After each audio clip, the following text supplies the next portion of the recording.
नमस्कार दोस्तों, आप सभी को हरितालिका तीज की बहुत बहुत बधाई। तो चलिए एक भजन हो जाए, शिव भजन। आज भगवान शिव को याद कर लेते हैं।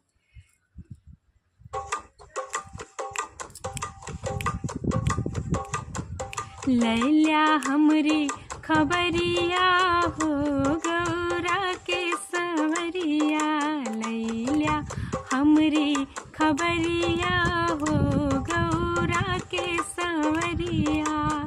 राम लाल नित शिव गुण गावे, राम लाल नित शिव गुण गावे। बीती सारी उमरिया हो गौरा के सांवरिया, बीती सारी उमरिया